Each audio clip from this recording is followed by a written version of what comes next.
SB8 news కి స్వాగతం. వికారాబాద్ జిల్లా తాండూరులో ఈ నెల 11న మొదటి విడతలో జరుగుతున్న సర్పంచ్ ఎన్నికల్లో ప్రజల కోసం పనిచేసే సరైన అభ్యర్థిని ఎన్నుకోవాలని జిల్లా మాజీ గ్రంథాలయ చైర్మన్ రాజు గౌడ్ పిలుపునిచ్చారు. 2 రోజుల ఆనందం కోసం సరైన నాయకుని ఎన్నుకోకపోతే 5 సంవత్సరాలు బాధపడాల్సి వస్తుందని ఆయన హెచ్చరించారు. తాండూరు నియోజకవర్గంలో బీఆర్ఎస్ పార్టీ బలపరిచిన అభ్యర్థులను భారీ మెజారిటీతో గెలిపించాలని రాజు గౌడ్ కోరారు. సర్పంచ్ ఎన్నికల్లో కాంగ్రెస్ పార్టీకి ప్రజలు గుణపాఠం చెబుతారని జిల్లా గ్రంథాలయ సంస్థ మాజీ చైర్మన్ రాజు గౌడ్ అన్నారు.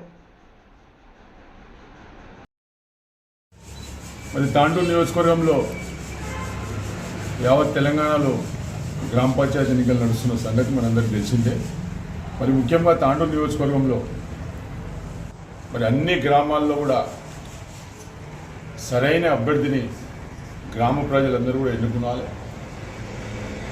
సరైన అభ్యర్థి ఎన్నుకున్నట్లయితే మీ గ్రామాలన్నీ కూడా అభివృద్ధి జరగడానికి అవకాశం ఉంటుంది. కేవలం నోటుకో బీరుకో బిర్యానీకో ఈ 2 దినాలు ఆలోచన చేస్తే 5 సంవత్సరాలు అనేక ఇబ్బందులు పడవలసి వస్తుంది. కాబట్టి సరైన వ్యక్తులను, యువకులను, చదువుకున్న వాళ్ళను, గ్రామంలో ఉండి గ్రామ సమస్యలు తెలిసిన వాళ్ళను మీరు సర్పంచ్ అభ్యర్థిగా గెలిపిస్తున్నారని చెప్పేసి ఈ సందర్భంగా మీ అందరూ కూడా కోరుకుంటూ, మరి ముఖ్యంగా తాండూరు నియోజకవర్గంలో బీఆర్ఎస్ బలపరిచిన అభ్యర్థులను, మరి పైలట్ రోహిత్ రెడ్డి గారు బలపరిచిన అభ్యర్థులను మీరు గెలిపించుకున్నారని చెప్పేసి ఈ సందర్భంగా మీ అందరూ కూడా కోరుకోవడం జరుగుతుంది. మరి బీఆర్ఎస్కే ఎందుకు ఓటేయాలని ఒక్కసారి మీరు ఆలోచన చేయండి. బీఆర్ఎస్ అధికారంలో ఉన్నప్పుడు అనేక అభివృద్ధి కార్యక్రమాలు, అదేవిధంగా సంక్షేమ పథకాలు, మీ గ్రామాల్లో వాటర్ ట్యాంకులు కానీ, సీసీ రోడ్లు కానీ, స్కూల్ బిల్డింగ్లు కానీ, లైబ్రరీలు కానీ, మరి అదేవిధంగా నియోజకవర్గ స్థాయిలో మరి దాదాపు ఈ టీఆర్ఎస్ 10 సంవత్సరాల అధికారంలో ఉన్నప్పుడు, మహేందర్ రెడ్డి గారు ఉన్నప్పుడు ఒక 3,800 కోట్ల రూపాయలతోటి, మరి అదేవిధంగా రోహిత్ రెడ్డి గారు ఉన్నప్పుడు 3,800 కోట్ల రూపాయలతోటి, దాదాపు 800 కోట్ల రూపాయలతోటి ఈ ప్రాంతాన్ని అభివృద్ధి చేసిన సంగతి మీ అందరూ కూడా తెలుసు. మరి ఈరోజు తాండూరులో ఇండస్ట్రియల్ పార్క్ కానీ, మరి నర్సింగ్ కాలేజ్ కానీ, ఐటీఐ కాలేజ్ కానీ, లేకుంటే ఓల్డ్ తాండూరు 74 కోట్లతోటి ఫ్లైఓవర్ బ్రిడ్జ్ కానీ, రైల్వే బ్రిడ్జ్ కానీ, అదేవిధంగా చిలకవాగు కోసం 16 కోట్ల రూపాయలతోటి స్ట్రాంగ్ వాటర్ కోసం తెచ్చిన సంగతి కానీ, అదేవిధంగా కాగ్నా బ్రిడ్జ్ కానీ, మరి గ్రామాల్లో ఉన్న జీవన్గిలో కానీ, పేర్కంపల్లిలో కానీ, ముదైపేటలో కానీ, ఇలాంటి గాజీపూర్, ఇలాంటి అనేక రకాల అభివృద్ధి చేసిన సంగతి మనందరూ కూడా తెలుసు. అందుకోసమే బీఆర్ఎస్ పార్టీకి ఓటేయాలి. బీఆర్ఎస్ బలపరిచిన అభ్యర్థులకు ఓటేస్తే మీ గ్రామాలు ఇంకా అభివృద్ధి చెందుతాయని చెప్పేసి ఈ సందర్భంగా తెలియజేసుకుంటూ, మరి ముఖ్యంగా ఈరోజు కాంగ్రెస్ పార్టీకి ఎందుకు ఓటేయరాదంటే కాంగ్రెస్ పార్టీ ఏవైతే 6 గ్యారెంటీలు 420 హామీలు చెప్పి ఈరోజు ప్రజలను ముంచేసిన సంగతి కూడా మనందరూ కూడా తెలుసు. మరి ఏదైతే 4,000 పెన్షన్ ఇస్తా అని, ఏదైతే వికలాంగులకు 6,000 పెన్షన్ ఇస్తా అని, లేకుంటే మహాలక్ష్మి ద్వారా ఒక్కొక్క మహిళకు 2,500 ఇస్తామని, మరి గ్యాస్ సిలిండర్ ఇస్తామని, ఉచిత కరెంట్ ఇస్తామని, మరి అదేవిధంగా షాదీ ముబారక్ కళ్యాణం లక్ష్మితో పాటు తులం బంగారం ఇస్తామని, మరి అనేక విధాలుగా మోసం చేసిన పార్టీ కాంగ్రెస్ పార్టీ. కాబట్టి కాంగ్రెస్ బలపరిచిన అభ్యర్థులను మీరు నమ్మకండి అని చెప్పేసి ఈ సందర్భంగా మీ అందరూ తెలియజేసుకుంటున్నాను. ఒకవేళ వాస్తవంగా కాంగ్రెస్ పార్టీ 2 సంవత్సరాలలో ఏం చేసిందో ఒకసారి వాళ్లకు బహిరంగ చర్చకు రమ్మని ఈ సందర్భంగా కాంగ్రెస్ నాయకులకు ఈ సందర్భంగా ఛాలెంజ్ చేస్తున్నాం. మన కూర్చొని బీఆర్ఎస్ నాయకులపై అవాకు చవాకులు వాకిన మా బీఆర్ఎస్ మాజీ నాయకులకు ఈ సందర్భంగా ఒకటే చెప్తున్నాం. మీరు బీఆర్ఎస్లో ఉండి బీఆర్ఎస్ పార్టీ నుంచి పదవులు పొంది బీఆర్ఎస్ బీఫామ్ల మీద ఎన్నికల్లో గెలిచి మరి ఈరోజు బీఆర్ఎస్ పార్టీని విమర్శిస్తున్నారంటే అది మీ విఘ్నతకే ఉద్దేశం అని చెప్పేసి కూడా ఈ సందర్భంగా చెప్తాం. సరే ఏమైనా ఎవరైతే మొన్న ప్రెస్ మీట్లో కూర్చొని మాట్లాడిన వ్యక్తులు ఉన్నారో మరి ఒక్కసారి ఆలోచన చేసుకున్నారు. ఏం చెప్పిండు రేవంత్ రెడ్డి గారు? కామారెడ్డి డిక్లరేషన్లో బీసీలకు 42% రిజర్వేషన్ స్థానిక సంస్థ ఎన్నికల్లో ఇస్తామని చెప్పిండు. ఏడిచ్చిండు ఈరోజు? కేసీఆర్ గారు ఉన్నప్పుడు 23-24% రిజర్వేషన్లు ఇచ్చి బీసీలకు అన్ని రకాలుగా ఆదుకొని బీసీలను ప్రజాప్రతినిధులుగా చేసిన ఘనత కేసీఆర్ గారు. మరి ఈరోజు రేవంత్ రెడ్డి గారు కేవలం 17% రిజర్వేషన్ ఇచ్చి ఈరోజు బీసీలను మోసం చేసిన సంగతి ఈ తెలంగాణలో ఉన్న బీసీ బిడ్డలందరూ, ఈ నియోజకవర్గంలో ఉన్న బీసీ సోదరులందరూ కూడా ఆలోచన చేసి ఈ యొక్క సర్పంచ్ ఎన్నికల్లో మీ యొక్క ఓటేయాలని చెప్పేసి బీసీ సోదరులందరూ కూడా కోరుకుంటున్నారు. మరి ఏ విధంగా అయితే మేము అన్ని కులాలకు, బీసీ కులాలకు బీసీ బంధు కానీ, మరి మా యాదవ్ సోదరులకు, కుర్మ సోదరులకు గొర్రెల పంపిణీ కార్యక్రమం కానీ, మరి నా నాయ బ్రాహ్మణి సోదరులకు ఉచిత కరెంటు కానీ, మరి ధోబీ ఘాట్లకు కానీ ఉచిత కరెంటు కానీ, అదేవిధంగా వాళ్ళకు రుణాలు కానీ ఇచ్చిన సంగతి బీసీలకు కడుపులో పెట్టుకుని చూసుకున్న పార్టీ బీఆర్ఎస్ పార్టీ, కేసీఆర్ గారు. మరి వీళ్ళు ఈరోజు కాంగ్రెస్లో ఉన్న బీసీలందరూ కూడా గుర్తుపెట్టుకున్నారు. ఈ కాంగ్రెస్ పార్టీ మనది కాదు, ఈ కాంగ్రెస్ పార్టీ తోటి తెలంగాణ అభివృద్ధి జరగదు.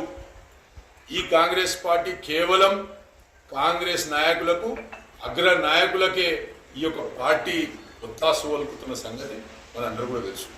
కాబట్టి బీసీ ఓటర్లు కానీ, నా దళితులు, గిరిజనులు కానీ వీళ్ళందరూ కూడా ఆలోచన చేసుకోండి. ఈరోజు గిరిజన గ్రామ పంచాయతీలు అయినాయంటే అది కేవలం కేసీఆర్ గారి ఒక పుణ్యం. ఈరోజు గిరిజన తాండల్లో వాళ్ళ బిడ్డ సర్పంచ్ అవుతుందంటే అది కేసీఆర్ పెట్టిన ఒక ఆలోచన. కేసీఆర్ బహుమతిగా ఇచ్చిన, గిరిజన బిడ్డలకు బహుమతిగా ఇచ్చిన ఘనత కేసీఆర్ గారు. కాబట్టి అన్ని వర్గాల ప్రజలు, మైనార్టీలు కానీ, బీసీ వర్గాలు కానీ, అగ్రవర్ణాల్లో ఉన్న కొన్ని జాతులు, కొన్ని కులాలు కానీ మీరందరూ కూడా బీఆర్ఎస్కు సపోర్ట్ చేయవలసిన అవసరం ఉంటుంది. బీఆర్ఎస్ లేకుంటే ఈ 2 సంవత్సరాలలో ఎన్ని ఇబ్బందులైనాయో మీరందరూ కూడా గుర్తుపెట్టుకున్నారు. అనేక ఆత్మహత్యలు. ఈరోజు తెలంగాణ రైజింగ్ అన్నాడు. ఏమిటిలో రైజింగ్? తెలంగాణ ఆత్మహత్యల్లో రైజింగ్, ఉద్యోగాలు లేవని ధర్నాలు చేస్తున్నామని రైజింగ్, ఫీజు రియంబర్స్మెంట్ ఇస్తలేరని కాలేజీలు మూతవడిలో రైజింగా, లేకుంటే క్రైమ్లో రైజింగా, లేకుంటే అవినీతిలో రైజింగా, లేకుంటే భూముల అమ్ముంట్లో రైజింగా? ఒకసారి తెలంగాణ బిడ్డలు, తెలంగాణ యువకులు, తెలంగాణ మహిళలు, మైనార్టీ సోదరులందరూ కూడా ఆలోచన చేసుకున్నారు. మేము అన్ని వర్గాల ప్రజలకు కడుపులో పెట్టుకుని చూసుకున్న పార్టీ బీఆర్ఎస్ పార్టీ. ఈరోజు బతుకమ్మ చీరలు కానీ, లేకుంటే క్రిస్టియన్ పండుగకు క్రిస్మస్ గిఫ్ట్ కానీ, మరి ముస్లింలకు ఈద్ ముబారక్ కానీ, ఇలాంటి అనేక కార్యక్రమాలు చేసిన పార్టీ బీఆర్ఎస్ పార్టీ. కాబట్టి నేను తాండూరు నియోజకవర్గంలో ఉన్న యువకులకు, మేధావులకు, అన్ని వర్గాల ప్రజలకు కోరుకునేది ఒకటే: బీఆర్ఎస్ బలపరిచిన అభ్యర్థులను గెలిపియండి. బీఆర్ఎస్ బలపరిచిన అభ్యర్థులు గెలిస్తే నిజాయితీగా పనిచేస్తారు, మీ యొక్క గ్రామాన్ని అభివృద్ధి చేస్తారు, బీఆర్ఎస్ పార్టీకి కూడా బలోపేతం అవుతాయని చెప్పేసి కూడా ఈ సందర్భంగా చెప్పుకుంటూ, మరి బీఆర్ఎస్ కార్యకర్తలందరూ కూడా అండగా ఉంటాం, అన్ని విధాలు ఆదుకుంటాం, ఎలాంటి ఇబ్బంది లేకుండా చూసుకునే బాధ్యత పార్టీది, మాది, మా నాయకుడిది అని చెప్పేసి కూడా ఈ సందర్భంగా చెప్పుకుంటూ, మరి కొన్ని గ్రామాలు ఏకగ్రీయమైనవి. ఏ విధంగా ఏకగ్రీయమైనవి? ఏ విధంగా మీరు హరాస్మెంట్ చేసిర్రు, ఏ విధంగా మీరు డబ్బు ఆశ చూపించిండ్రు, ఏ విధంగా పోలీసు వాళ్ళని పెట్టి కూడా మీరు అనేక మందిని విడ్రా చేయించిన సంగతి మా అందరూ కూడా తెలుసు, మీకు కూడా తెలుసు ఆ విషయం. కానీ అనవసరమైన మాటలాడి మీ యొక్క విలువను తగ్గించుకోకండి. దయచేసి ఈ గ్రామ పంచాయతీ ఎన్నికల్లో మొత్తం వికారాబాద్ జిల్లాలో పెద్ద ఎత్తున మేము సీట్లు గెలవబోతున్నాం. ఖచ్చితంగా బీఆర్ఎస్ పార్టీ ముందంజలు ఉంటుంది. ఈ ఎన్నికల ద్వారా ఇవి పార్టీ గుర్తులు లేనప్పటికీ మేము ఖచ్చితంగా మెజార్టీ సీట్లు గెలుస్తున్నాం. రాబోయే మున్సిపాలిటీ ఎన్నికల్లో కానీ, ఎంపీటీసీ, జడ్పీటీసీ, జిల్లా పరిషత్ చైర్మన్ ఎన్నికల్లో కానీ ఖచ్చితంగా బీఆర్ఎస్ పార్టీ ఘన విజయం సాధిస్తుంది. ఎట్టి పరిస్థితుల్లో ఈ నియోజకవర్గంలో, ఈ జిల్లాలో బీఆర్ఎస్ పార్టీ ముందంజలో ఉంటుందని తెలియజేసుకుంటూ మరి ముఖ్యంగా కాంగ్రెస్ పార్టీ పని అయిపోయిన సంగతి మనందరూ కూడా తెలుసు. మొన్న బీహార్లో 61 సీట్లు పోటీ చేస్తే కేవలం 6 సీట్లు వచ్చిన సంగతి ఈడ తాండూరులో ఉన్న కాంగ్రెస్ సన్యాసులు తెలుసుకోవాల్సిన అవసరం ఉంది. 61 పోటీ చేస్తే 6 గెలిచిన పార్టీ ఈ దేశాన్ని వెళ్తుందా, ఈ రాష్ట్రం ఏమైనా బాగుపడుతుందా ఈ పార్టీ నుంచి అని ఒకసారి ఆలోచన చేసుకున్నాం. మేము తెలంగాణ రాష్ట్రంలో అధికారంలో ఉన్నప్పుడు ఈ దేశాల్లోనే తెలంగాణ రైజింగ్ కాదు, తెలంగాణ నంబర్ 1గా తీసుకొచ్చిన పార్టీ టీఆర్ఎస్ పార్టీ, కేసీఆర్ గారు. మరి రేవంత్ రెడ్డి గారు వచ్చినప్పటి నుంచి ఈ రాష్ట్రం మొత్తం కూడా కల్లోలు అయిపోయిన సంగతి మనందరూ కూడా తెలుసు. మీరు కూడా అందరూ కూడా చూస్తున్నారు పేపర్లలో రోజు ఏం జరుగుతుంది, ఎన్ని భూములు అమ్ముతున్నారు, ఎంతమందికి దారాదత్తం చేస్తున్నారు, ప్రభుత్వ భూములు కానీ ప్రైవేట్ భూములు కానీ కబ్జాలు కానీ ఇవన్నీ కూడా చేస్తున్న ఈ సంగతి మనందరికీ తెలుసు. కాబట్టి వచ్చేది బీఆర్ఎస్ ప్రభుత్వం. ఈరోజు మీరు అధికారంలో ఉన్నారని కేసులు పెడతాం, అధికారంలో ఉన్నామని కొంటాం, అధికారం మా చేతిలో ఉన్నదని ఇష్టం వచ్చినట్లు చేస్తే మీకు ప్రజలు ఖచ్చితంగా గుణపాఠం చెప్తారని తెలియజేసుకుంటూ మరొక్కసారి మరి మీ ఎమ్మెల్యే గారు ఈ 2 సంవత్సరాలలో ఎంత నిధులు తీసుకొచ్చిర్రు ఒకసారి మీరు చర్చకు రావాలి అని మాతో. అవే మహేందర్ రెడ్డి తెచ్చిన నిధులు, అవే రోహిత్ రెడ్డి తెచ్చిన నిధులవే మీరు దాన్ని కొనసాగిస్తున్నారు తప్ప మీరు కొత్తగా తీసుకొచ్చిన నిధులు ఏమున్నాయో మీరు ఒకసారి చెప్పాలి, ప్రజలకు వివరించాలి. మేము ఇది తెచ్చినాం, మేము ఇది తీసుకొచ్చినామని చెప్పాలి. మీ నాయకుడే ఎవడైతే డాక్టర్ సంపత్ ఉన్నాడో మీ సీనియర్ కాంగ్రెస్ నాయకుడే ఏం చెప్పిండు, ఈ ఎమ్మెల్యే ఏమి తీసుకురాలేడు, కేవలం 200 కోట్లతోటి ఇంటిగ్రేటెడ్ స్కూల్ తీసుకొచ్చిందని చెప్పింది. అన్ని మహేందర్ రెడ్డివి టీఆర్ఎస్వి తెచ్చినవి ఉన్నాయని మీ కాంగ్రెస్ నాయకుడే ఒప్పుకుండు. మరి ఇంకా మేమేం చెప్పవలసి ఉన్నది మీ గురించి? మీ పార్టీల్లో మీ మీద చెప్తున్నారు. మరి ఏదైతే ఇంటిగ్రేటెడ్ స్కూల్ తెచ్చిందని గొప్ప చెప్పుకుంటున్నారు, ఆ స్కూల్ని కూడా ముఖ్యమంత్రి గారు లగచర్లకు ఎత్తుకపోయిన సంగతి కూడా తాండూరు ప్రజలందరూ కూడా గుర్తుపెట్టుకున్నారు. మేము టీఆర్ఎస్ పార్టీ అధికారంలో ఉన్నప్పుడు తెచ్చినాం 22 కోట్ల రూపాయలతోటి మైనార్టీ గురుకుల పాఠశాల హైదరాబాద్ రోడ్డుకి.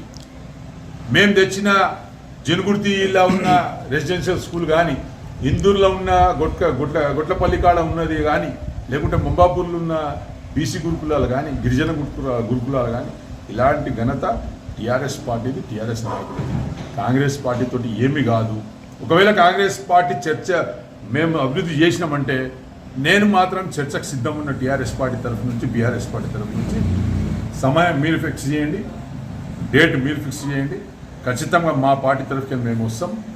మేమందరం వచ్చి కూడా మీకు వివరిస్తాం మీరు ఏం చేసిరు, మేమేం చేసిరు అని తెలియజేసుకుంటూ మరి ముఖ్యంగా ఈ గ్రామ పంచాయతీ ఎన్నికల్లో ఇంకా 2 దినాలు మిగిలింది కాబట్టి యువకులందరూ కూడా అలర్ట్గా ఉండి డబ్బుకు అమ్ముడు పోకుండా, ఏ దానికి లాలచి పడకుండా మీ గ్రామాల అభివృద్ధి కావాలంటే ఖచ్చితంగా మీరు సరైన వ్యక్తిని గెలిపించుకునే బాధ్యత మీది ఉంటుందని చెప్పేసి కూడా ఈ సందర్భంగా చెప్పుకుంటూ ఈ అవకాశం పెద్దలందరూ కూడా ధన్యవాదాలు ఇస్తున్నారు. జై హింద్, జై తెలంగాణ.